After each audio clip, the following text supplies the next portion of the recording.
ទង់ក្រហមរបស់ប្រទេសវៀតណាមកំពុងបករវិចប្រារព្ធទិវាបង្រួបបង្រួមជាតិប្រវត្តិសាស្ត្រ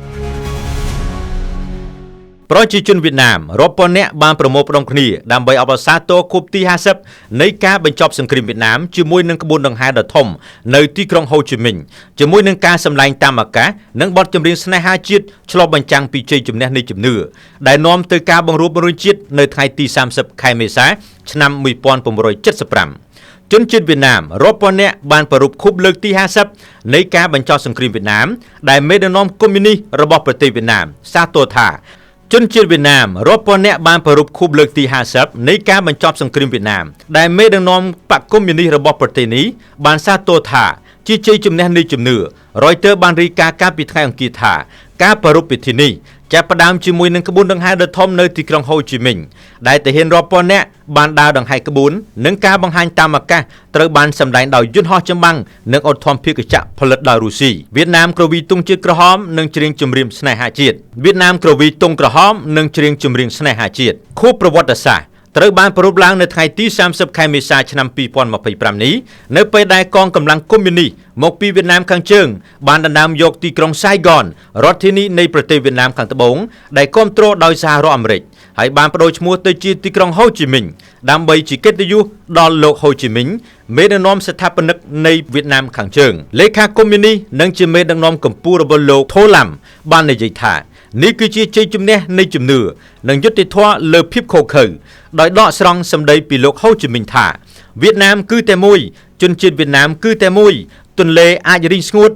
ភ្នំអាចដួលរលំប៉ុន្តែការពិតនឹងមិនអាចផ្លាស់ប្ដូរឡើយការដួលរលំនៃទីក្រុងសៃហ្គនបានកើតឡើងប្រហែលជា2ឆ្នាំបន្ទាប់ពីសហរដ្ឋអាមេរិកបានដកកងទ័ពប្រយុទ្ធចុងក្រោយរបស់ខ្លួនចេញពីប្រទេសវៀតណាម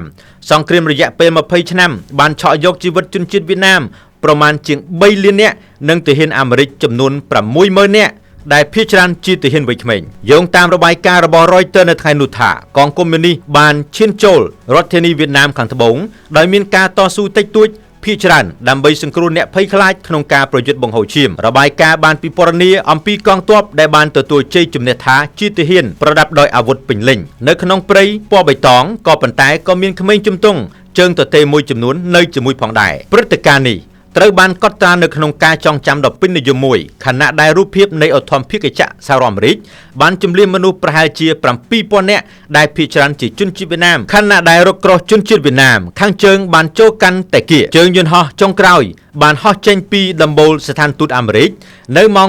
7:53 នាទីថ្ងៃទី30ខែមេសាដោយដឹកទាហានម៉ារីនអាមេរិកចុងក្រោយចេញពីទីក្រុងសៃហ្គនការបង្រួបបង្រួមជាផ្លូវការរបស់វៀតណាមត្រូវបានបញ្ចប់មួយឆ្នាំក្រោយមកគឺ22ឆ្នាំបន្ទាប់ពីប្រទេសនេះត្រូវបានបែងចែកជា2ផ្នែកបន្ទាប់ពីការបញ្ចប់នៃអាណានិគមបារាំងទំនាក់ទំនងវៀតណាមអាមេរិកវៀតណាមនិងអាមេរិកបានស្ដារទំនាក់ទំនងការទូតឡើងវិញនៅឆ្នាំ1995ហើយក្រុងនឹងពង្រឹងទំនាក់ទំនងក្នុងឆ្នាំ2023ក្នុងអំឡុងទស្សនកិច្ចរបស់អតីតប្រធានាធិបតី Joe Biden នៅទីក្រុងហាណូយអ្នកនាំពាក្យគណៈប្រតិភូអាមេរិកប្រចាំប្រទេសវៀតណាមបាននិយាយកាលពីថ្ងៃអង្គារថា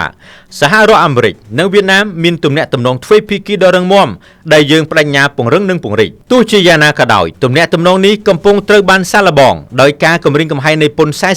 46% លើទំនិញវៀតណាមដែលបានប្រកាសដោយប្រធានាធិបតី Donald Trump កាលពីខែមេសា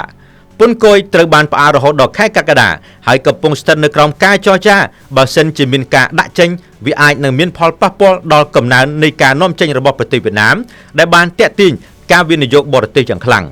សហរដ្ឋអាមេរិកបានបញ្ជូនលោក Susan Byrne អគ្គកុងស៊ុលនៅទីក្រុងហូជីមិញដើម្បីតំណាងឲ្យក្បួនដង្ហែខុសពីខួបលើកទី40ដែលមិនឃើញមានមន្ត្រីសហរដ្ឋអាមេរិកចូលរួមប្រទេសបារាំងក៏បានចាញ់សង្គ្រាមវៀតណាមផងដែរនោះបានបញ្ជូនរដ្ឋមន្ត្រីទៅចូលរួមក្នុងការប្រារព្ធខួបលើកទី70បានបញ្ជូនមន្ត្រីទៅចូលរួមក្នុងការប្រារព្ធខួបលើកទី70នៃការបញ្ចប់សង្គ្រាមភូមិដេងបីភូដែលបានបញ្ចប់អាណានិគមរបស់បារាំងខណៈដែលវៀតណាមបានរក្សាទំនាក់ទំនងជិតស្និទ្ធជាមួយរុស្ស៊ីដែលជាអ្នកផ្គត់ផ្គង់អាវុធដ៏ធំបំផុតរបស់ខ្លួននិងបានរឹតចំណងមិត្តភាពជាមួយចិនបើទោះជាមានការចំនួនរវាងប្រវត្តិសាស្ត្រនិងគូប្រជែងនៅក្នុងសមុទ្រខាងត្បូងក៏ដោយ ចិនគឺជាអ្នកវិនិយោគដ៏ធំនៅវៀតណាមនិងជាប្រភពវត្ថុធាតុដើមសម្រាប់ផលិតនាំចេញទៅកាន់សហរដ្ឋអាមេរិកប្រព័ន្ធផ្សព្វផ្សាយរដ្ឋបានរាយការណ៍ថាកងទ័ពចិនសរុបចំនួន118នាក់ត្រូវបានគេរំពឹងថានឹងធ្វើព្យុហយាត្រាជាមួយទាហាននិងប៉ូលីសវៀតណាមដើម្បីគោរពការគាំទ្រអន្តរជាតិដែលវៀតណាមទទួលបានក្នុងកំឡុងពេលតស៊ូដើម្បីឯករាជ្យភាពរបស់ខ្លួន។